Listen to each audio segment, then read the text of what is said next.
Yes, ne janeno maro mar Rembo TV. Karibu kende program mar mane ok ing'eyo kaka wuono wawuok achiel kachiel. Kwa wuok e chuny bomano ma Migori kama warome gi Jothumbe kata ja producer maduong' kabisa e Migori miluongo ni Siri K. Donge gineno ka kande en kala ya pesa. So kawuono ema ne ok ing'eyo kae wada winjo sigana kata story mar Siri K, kaka wuodhe osebedo, kaka stoche osebedo, ma samoro ng'eye gi kamoro amora. Ng'eni samoro kata in jan winjo marwa kata janeno marwa pok iwinjo ga story mar Siri K, iwinje ka Jothumbe luonge, iwinje ni Siri K, iwinje tikia no wa specific kama chalo nade. Kawuono wadani mondo mi warom kode, opimnwa mbaka ne kaka iyude gi kaka bende onyalo promote artist oko kanyo. Koro miyo karibu sana mondo ichaknwa gi introduction mari, iluongi ni ng'a? Erokamano ahinya. Yes. An nyinga mong'ere en Siri K, lakini nyinga wuon en Henry Siri. An wuod Asembo modak Migori. Migori kae ema sani antiere, kendo ema dalawa nitie, anyalo wacho kamano. Nwa relocate from that place mwabiro koni. An onyuola dala ma Mombasa, ma kone madonge ma nyaka koro abet ng'ama duong', ema koro wachak waduogo kanye, waduogo Migori kae. Koro wan stocha mar thum nachako thum chon. Anyalo wacho nachako thum chon, but professionally around 2013. Kech ing'eni, but ok ne 2013 ema chako studio. Yes. Yeah, although before kanyo yao Siri Recording Studios 2013. Sauti Records. Sorry. Miluongo ni Sauti Records. An producer Siri, lakini studio en Sauti Records. Koro joma ng'eny ing'eni confuse ga. Yes. Jomoko wega ni Sauti Records opogre gi Siri. Yes. Siri en an, lakini studio en Sauti Records. Yani Siri en producer. The studio en production. Production en Sauti Records. Yes. Koro nachako 2013 em nachako studio, although nachake mana matin kamano. Ka bang'e na abe amedo tegno. Yes. Kech gini nachaka gini ne talent, nan msani. Yes. Koro kane an msani, na atimoga rapping gi bongo music, na werga. Koro nabet kadhi ge studio to na face ga challenges mang'eny. Yes. Inwang'o kidhi e studio seche moko ionge pesa minyalo record go, seche moko producer bok mi time mar timo recording. Yes. Seche moko misa matin onyisi mani 1 hour dwani tieki.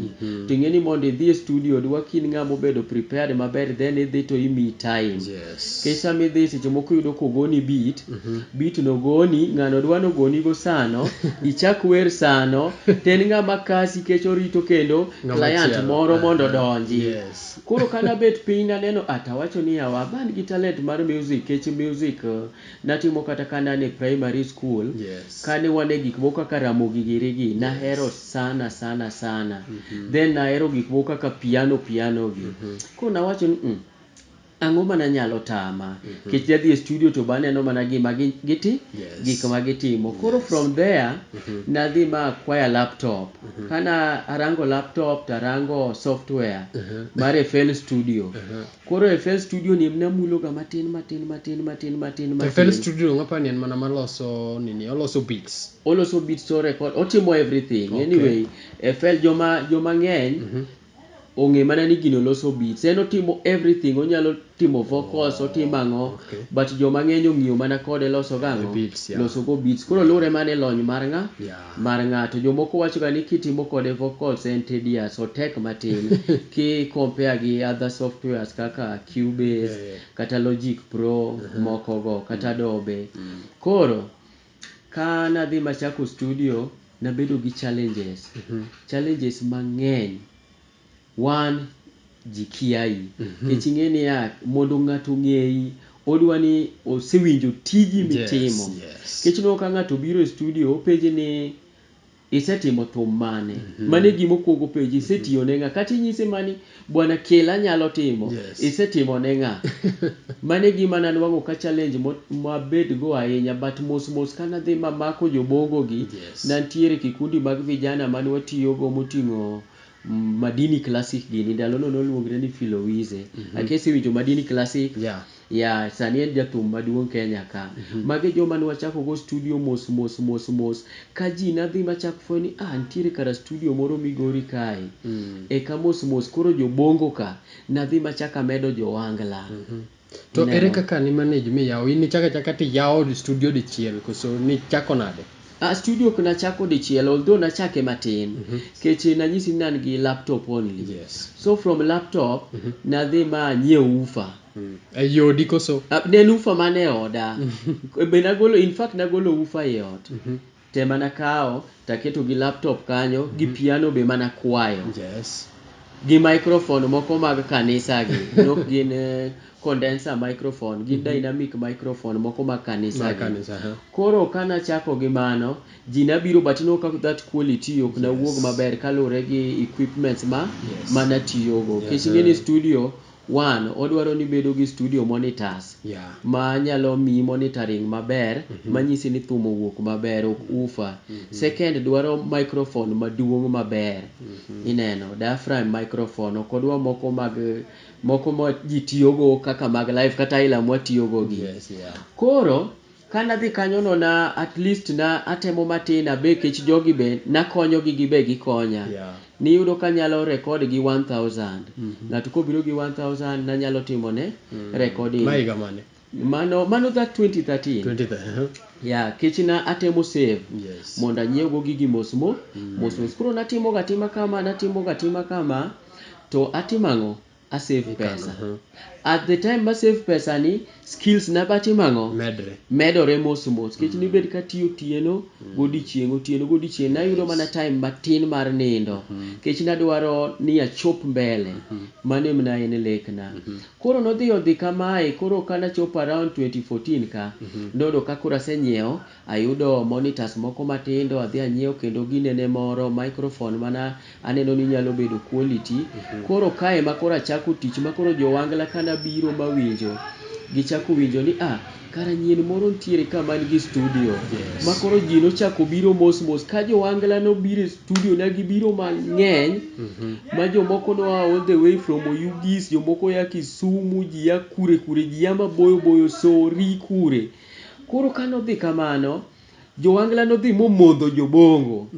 Ineno. Yani chon ni bere bongo emane bongo emana chako go up to now. Goma matimo mang'eny gin bongo. Kech king'iyo jobongo asetimone ji all the way from Dar es Salaam nyaka Mwanza kata kuonde go siluonga e tich. Mane music mana chako go. Koro kana an ka in fact nwan gi japiano moro ka be ene mano inspire sana. Iluonge ni Nyakwara Yieta, tiyo gi Elitoto. Ene japiano mar Elitoto. Ene mano biro ni bwana ka inyalo timo gini, ang'o ma moni timo wangla.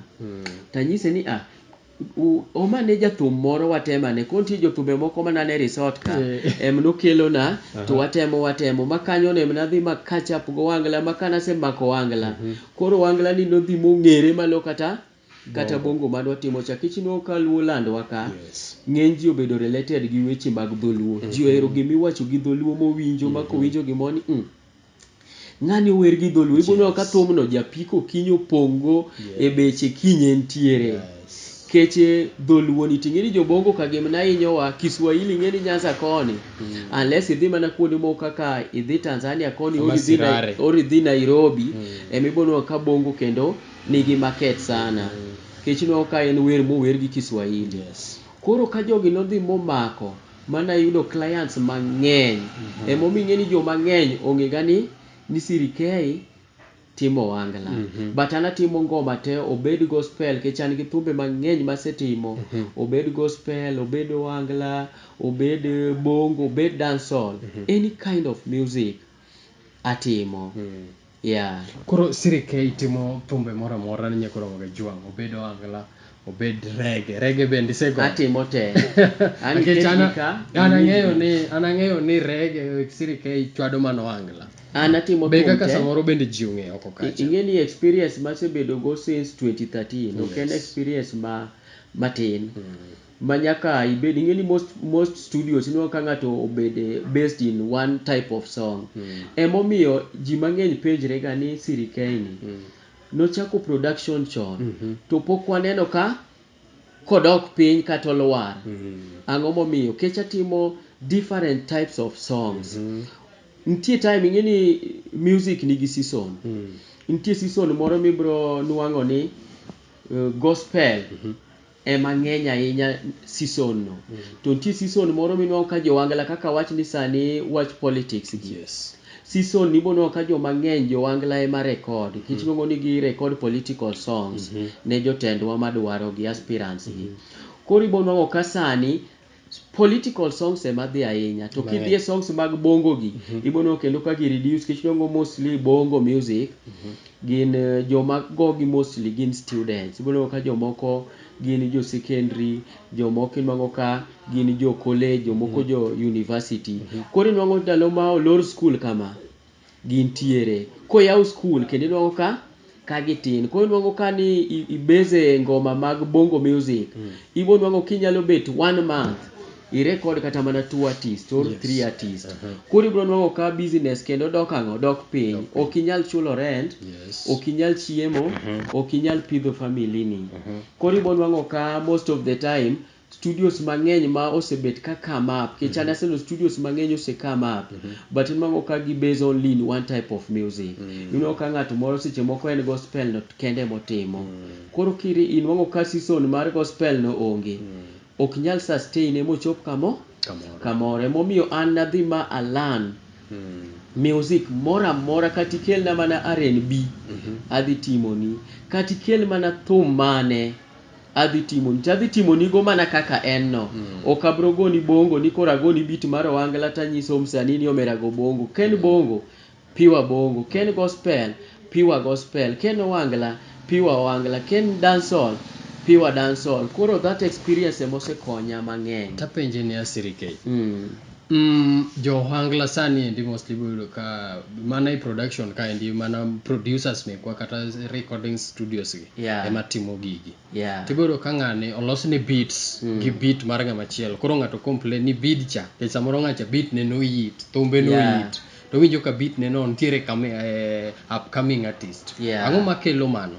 Gima kelo mano mostly anyalo wacho ni gin weche mag copyright. Inongo ka ng'ato golo thum kata kaka wach ni example nitie thum mana agolo ne Amiso Twango miluongo ni Nyagina, Cynthia Nyagina. Koro inuang'o ka mostly after golo thum no joma ng'eny mana biro e studio ng'ato dwaro mana niya adwaro mana ni timna thum machal gi ng'acha. Tiyudo ka ng'ato biro jawaya seche moko biro go mamare. Tiyudo ka waya dwa kwalo bathe. To koro kitemo tame kech oparo niya ni kotimo machal gi machacha tebo dhi wuok oko. Kata ka ndalo mane wagolo nyiri sudhe mar Aredi. Yes, Aredi Jatanga. Aredi Jatanga. Ng'ato dwaro mana that style. Moparo niya ni kogola ilano to dhi it. But an gima temo ga nyisogi ni be unique. Yes. King'iyo kata ngoma masebet katimoga king'iyo gi te onge thum machal gi mar wadgi. Ibonuang'o most people kiwinjo beat moro nuang'o ka gichalre achala. But king'iyo with Sauti Records gipogore te. Kechan ka ng'ato biro gi beat madwa chal mar wadgi wan abro keti piny advice ni ang'o ma moni biro gi feelings ni ing'eni thum en feelings. Kech ing'eni kakigo piano kaka ng'acha go to kakiwero kaka ng'acha wer duondwa bopogore. Very sure. Kaka ng'ani tiyo be kako pogore. Koro ere kaka bet gi feelings mamari mondo igone ng'ano thum according kako biro gi thumbe. Koro kise advice ng'ato tidhi tuyudo ka owinji koro tek mondo ka obidi cha. Emomiyo ka beats ma Sauti Records gipogore gin unique. Kata kidhi winjo thumbe te mane channel ma Sauti Records e YouTube gipogore te. Ma endi biro achiel kachiel kowuok Rimbwa TV nyikoro Jwang. Ne anyisi ni wasani te ma osebedo kwa host kata osebedo kwa Kendo ni moko osebedo ka ywak kendo osebedo ka wacho ni thumgi ok dhi kamoro mana nikech copyright, thumgi ok dhi kamoro mana nikech samoro production diyogi. Ma endi thuolo mar mondo mi wuok achiel kachiel kod siri achiel kuom producers ma bende osegolo jothumbe moko oko mong'ere kabisa mana bang' break then mondo mi waduogi. Erokamano ahinya.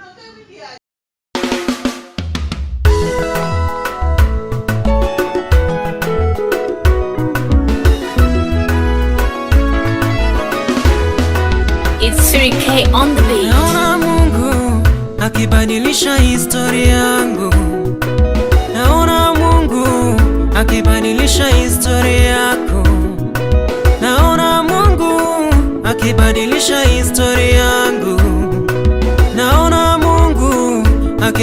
anabadilisha historia yako, anabadilisha historia yangu Bwana, anabadilisha historia yako Bwana.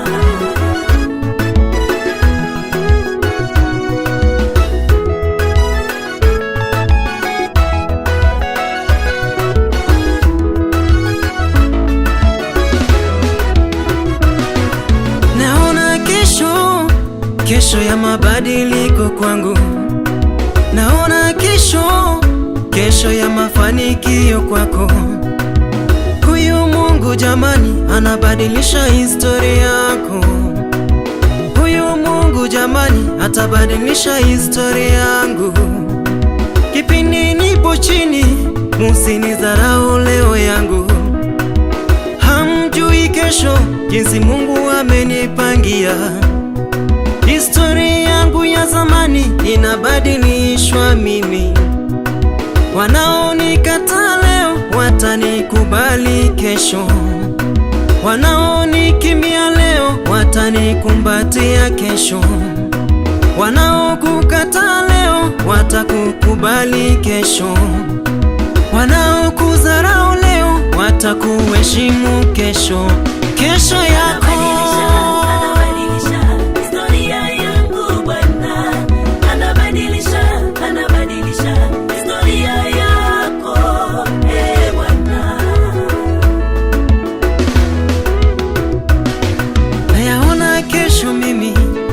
kesho ya mabadiliko, nayaona kesho yako wewe ya kubadilishwa na Mungu. Nayaona kesho mimi, kesho ya heshima kwangu. Nayaona kesho yako, kesho ya heshima kwako. Nayaona kesho yangu, kesho ya baraka kwangu. Nayaona kesho mimi ya kubadilishwa historia. Nayaona nabadilishwa. Anabadilisha historia yangu Bwana, anabadilisha historia yako Bwana.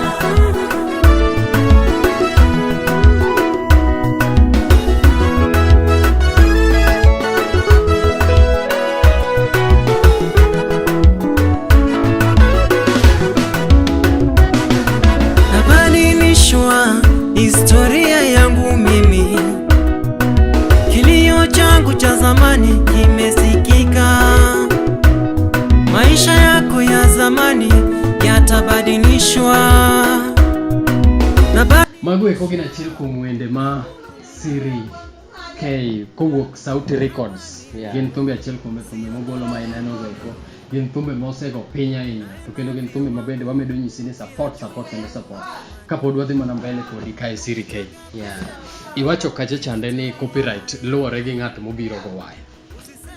Iluongo ka ng'amo biro go waya mostly then jomoko manyo idea. Ing'eni music, iwacho ni music pok orumo. Yes. Kata mana music ma ji gogi, ibonwang'o ka nitie gik moko ma ji nosego chon. Yes. Ori ibonwang'o waya ma ng'ato go seche moko goye mana gi kongo kocha. Kata en e Lingala tinwang'o ka ng'ato biro to ofuse maber, thum moro to wuok maber, but inyalo twist mana matin. Kech gik migogi ji nosegogi. Gidhogane. Ema jalaw. Magi gik manosetimi. Koro inwang'o ni wabe watima but gima ber be unique. Kik ikaw gimoro ni winjo to koro gini idwa goye mana exact kaka ng'ato notime. Koro mana nanyalo advice mostly artist wabeduru unique. Tibinwang'o be ngoma ma hit ga mang'eny.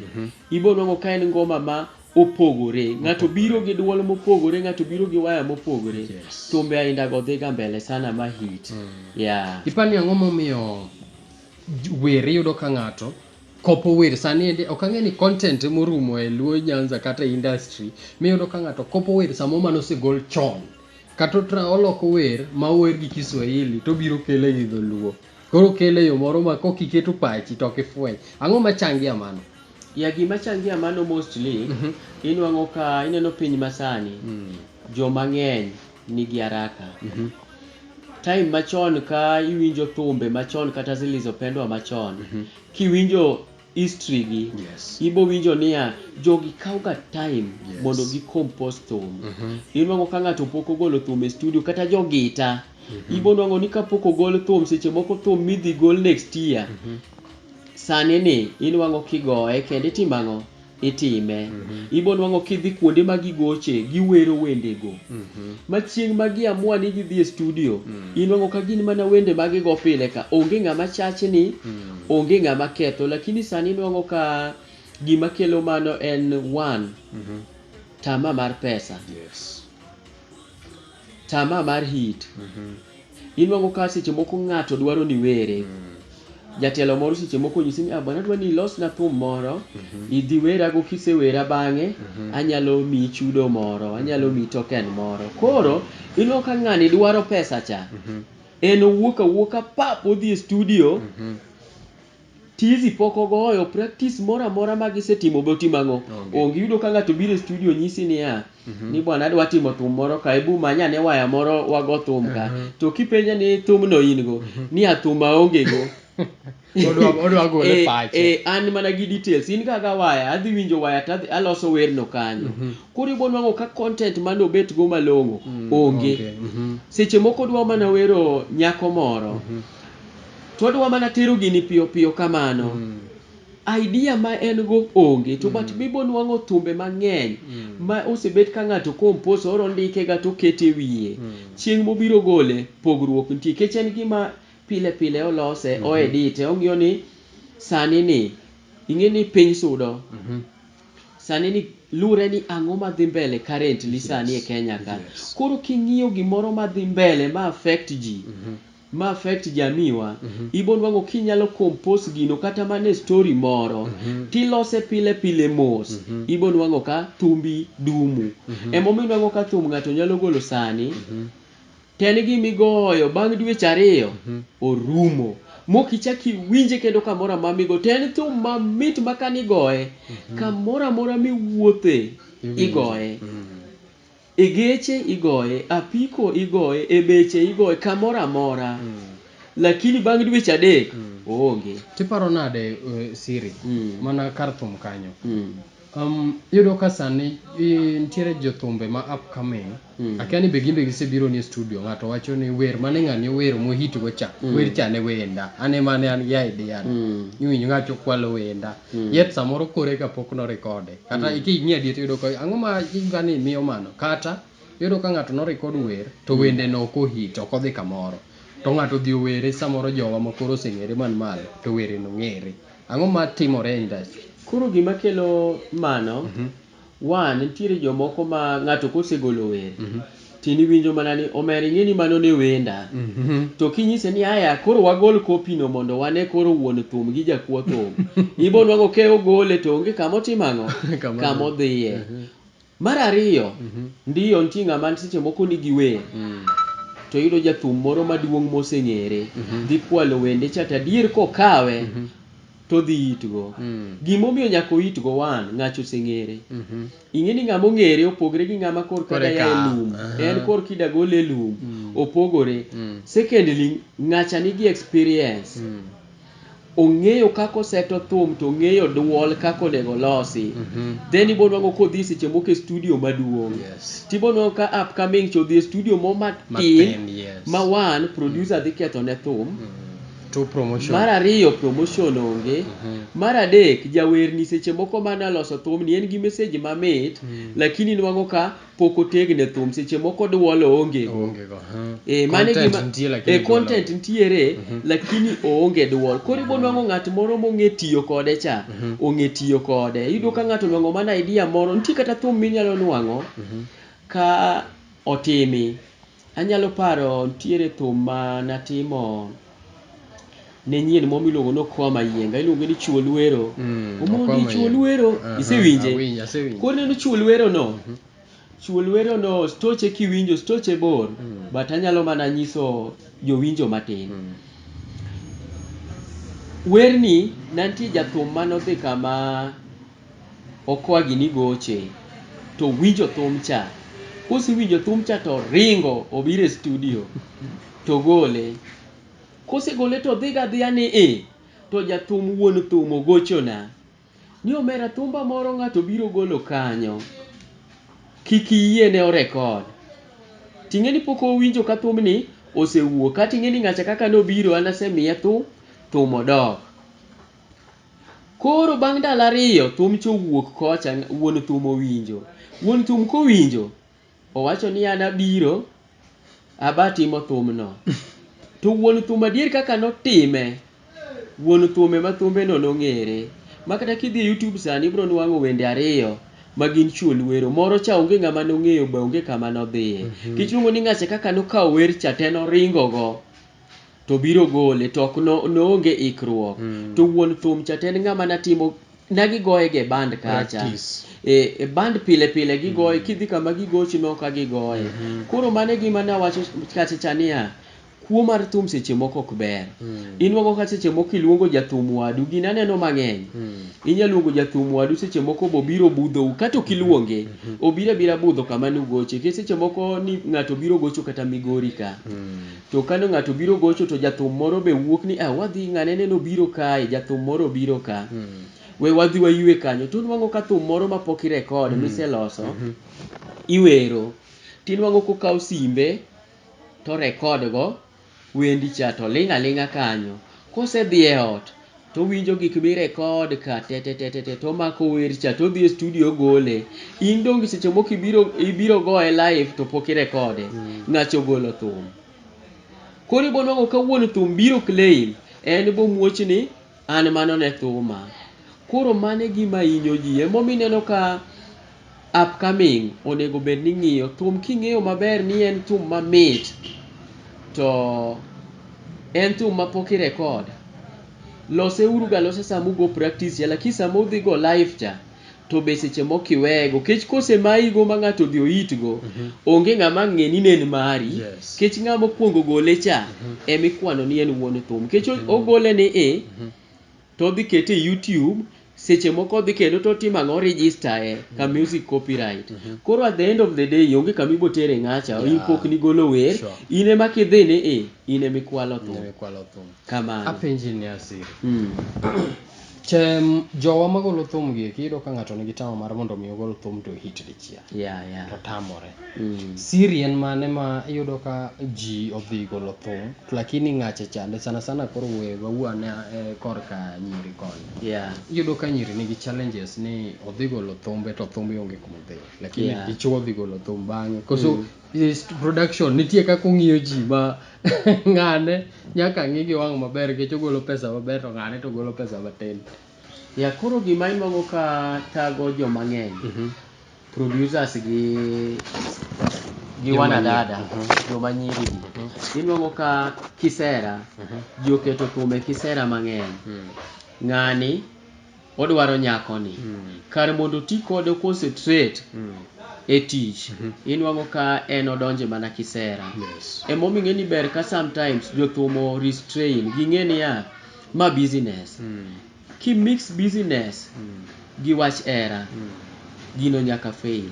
Emomiyo mostly joma timo kamano nyako ok nyal dhi mbele unless nyako no dhi moyie demand ne. An gima keto ga strictly katiyo gi ng'ama nyako en tich ema tiyo kech an gi family, an gi joma ng'iya. Koro strictly tine ng'ato tich odhi. Ka idich gi wach love mano many mana ng'ato mopogre gi ng'ama itiyo ne. Siri kato jaber manade. Apana ineno kitema mix ni onge kama gino dhi dhiye. Gimomiyo ndiyo unyalo yie, awach no yie ni itimo ne tich maber, ipushe odhi. Sami se pushe chieng' ma uchwanyru ni kata nyocha neno case moro kae mana ringo e Facebook ma ng'ato nan gi jaherane mabe jathum gin jothum te. Bang'e no rucho content account mar YouTube te. Koro dong nwang'o ka mix business gi tich ok dhiga. Koro emomiyo joma ng'eny kiaga gini. Kidwaro tine ng'ato tine maber, pushe mbele. Mar ariyo, gima tamo joma nyiri gi dhi mbele. Inwo ka joma nyiri gi kata joma wer mang'eny, inwo kata Ken Jawangla. Koni ja keyboard magochone mano loko chuore. Chieng' ma gichwanyre ni gik moko kethre te. Iwinjo mang'eny gi ong'egi. Jo keyboard mang'eny ma nyiri gi inwo ka joma gi go kacha ka gin machuogi. Mabe bang' ka gisechako tich ne ka gichako koro love affairs. Mar adek en promoters. Kech inwo ka seche moko thum isego thum oya e studio. Koro idhi kata ir promoter na dwaro ni thumba ni odhi mbele. Promoter ni mondo promote ni thum cha obro dwaro ni nyako nind gi nyako ni. Odwaro sexual favors. Eko nind gi otimang'o odhi kode. Mar ang'wen mabe tamo gi gin radio presenters. Gi TV presenters. Yes. Inwang'o ka itero audio mari, igole studio itero ne seche moko itere studio moro kata radio station moro. Mondo ng'ano timni gino no mondo ketni o play. Obonyisi ni nyathi ma nyako okware ome hotel moro ka walos wechegi. Ing'eni ni bro dhi kiparo ni seche moko nene hotel kanyo wadhi cases gi anwang'o. Inwo kan gi client ma nyako to maybe I direct ni odhir ng'ato ni nyin makama dhi konyi kodhi bang'e oduogo ni ng'ama ni iora ire cha onyisa mani warome hotel makama. Koro an naparo ni seche moko ni kaka no onge yamo na giyweyo kanyo sama gocho neno. Kadhi ire hotel kanyo anwang'o ma kende to chako nyisa mani to nyaki jaber. Ang'o koro wach mana tero ne wach thum cha okuwuoye. Ichako miye promises madongo. En koro ichako miye mana gik moko mopogre gi kisera. Kitamori wach thum no kogo thumbi no nindo kamano. Koro mane gik maginene from producer to promoters to presenters. Koro inwang'o ni nyako mondo kale gigo te gik moko adek makwano gi mondo chop mbele kacha bedo matek. Emomiyo ka nyathi ma wuoyi boy child en ogolo thum ni to tero to dhi. To nyathi ma nyako wer maber mondo chop kacha okale gik mang'eny mibadhi.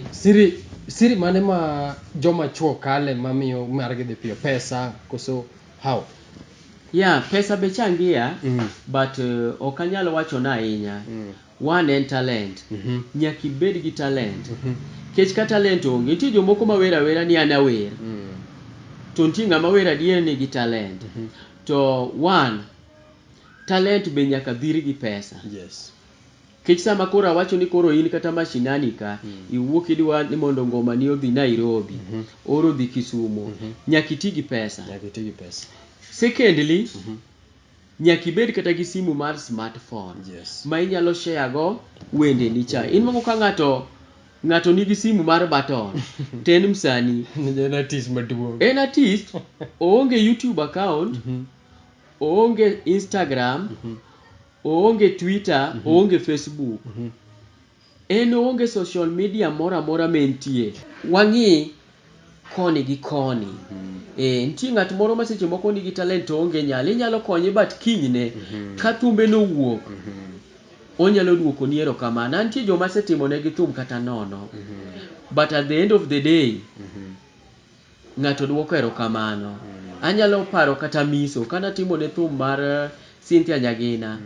In fact ne time mar corona ma Jothum nan dala to noduogo dala gi Rongo ka to nwawuoyo kode to nyisa ni bana an gi thumbe to bana kaka tim onge. To isa ni bwana in biya to isa ni bwana onge fair kata japianda be ni mabor. To isa ni rangana kata piko moro go fuel moro to ane kaka watimang'o watima gino nobiro ni watimo that thing free. At the end of the day thumbe ne mnogole oko.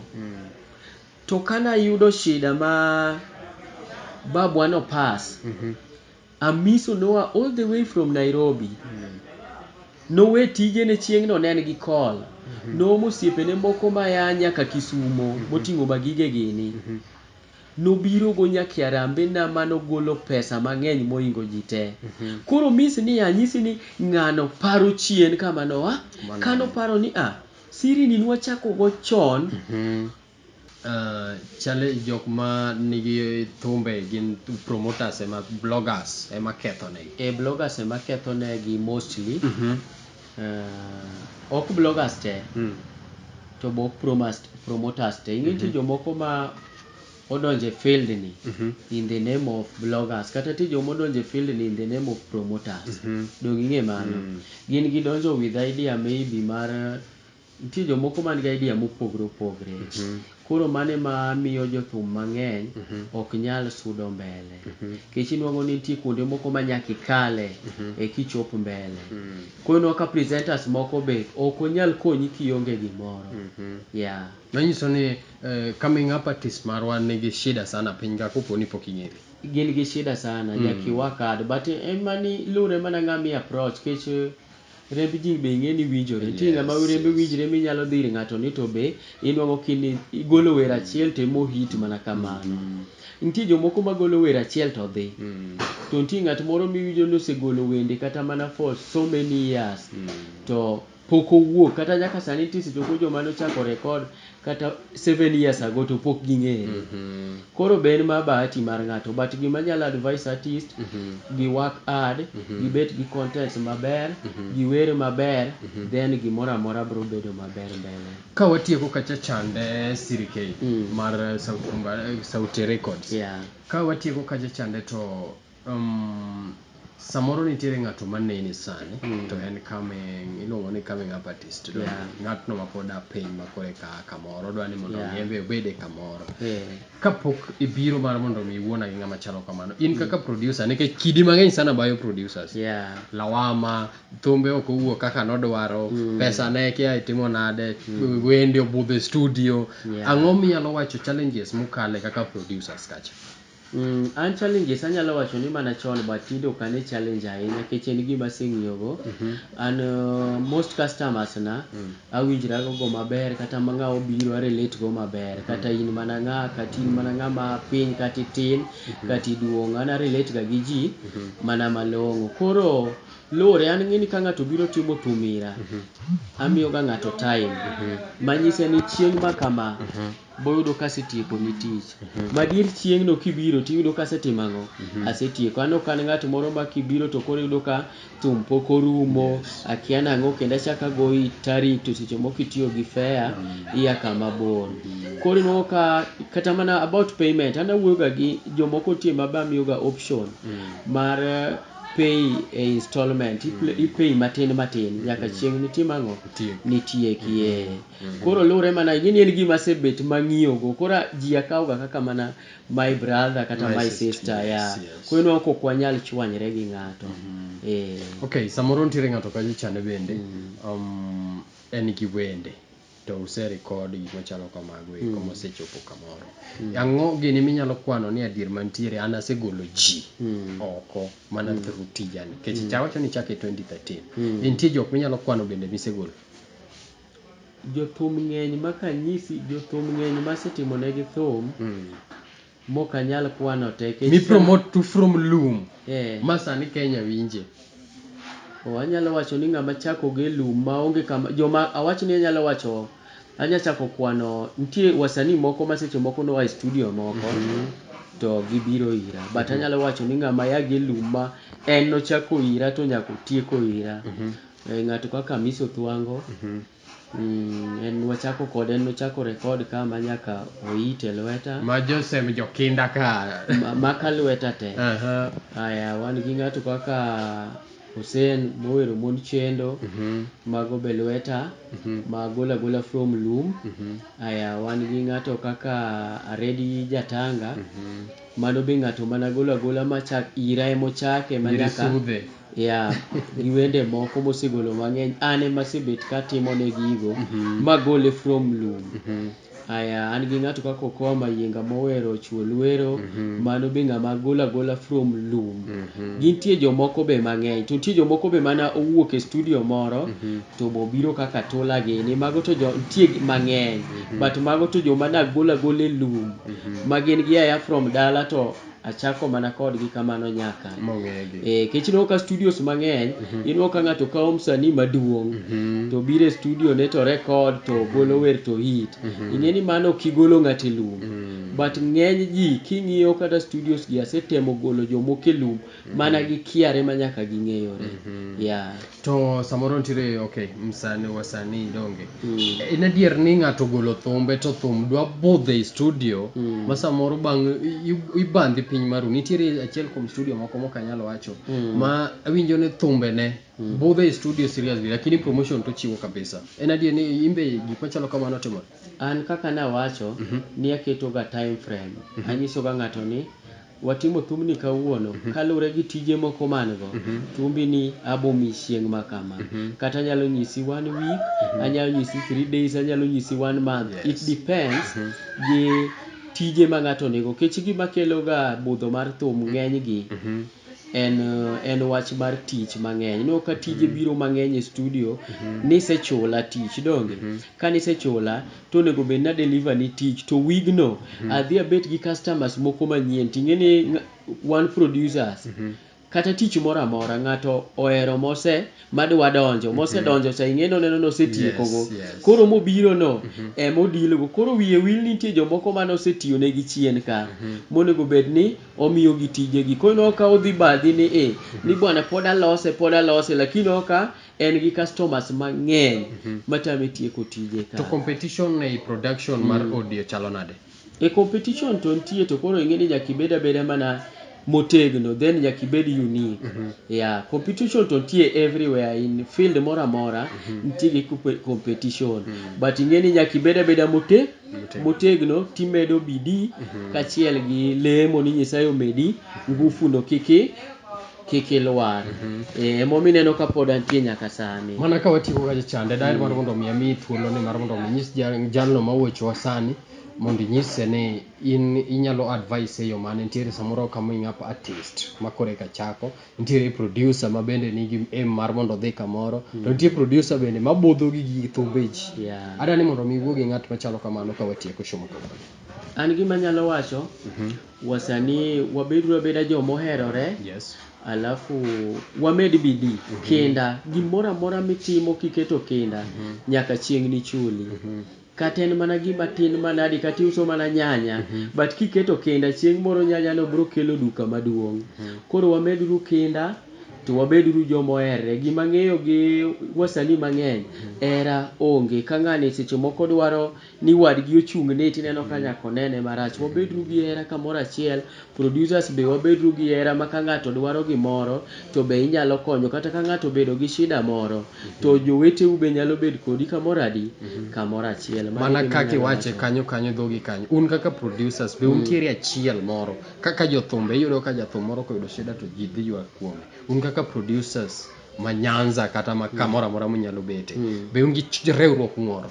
Riwruok to onge producers ng'at ka ng'ato ni mana kore riwruok inwang'o ka onge kabisa kech kata gimomiyo awacho kama inyalo dhi producer mani bwana winjo kin gi gima ber kama seche moko in gi plugin moro ok ikonyago to komi onyisi mana ni aonge go ora be no miya gi ng'ato or gol pesa ma kama e katimango e kami koro riwruok to onge seche go gino go dwedo imported oloka mano koro inwang'o ka producers mang'eny onge riwruok kata kidhi mane studio ng'ato ni mondo itim onyisi kata gima kama ok onyal nyisi inwang'o mani you have to struggle yourself. Adani mondo iwuona gi promoter kata jo TV presenters kaka koro wawach ni koro kaka an ka chucho ang'o gini challenges ma samoro ipas moro mondo mi samoro deliver na wer ma mondo aketni kata yamo adani mondo iwuogi machalo kamano koro an gima nyalo nyiso presenters en mana ni watemuru support jogi gin joma pod tindo machakore ka oonge gimoro ka lwete ni nono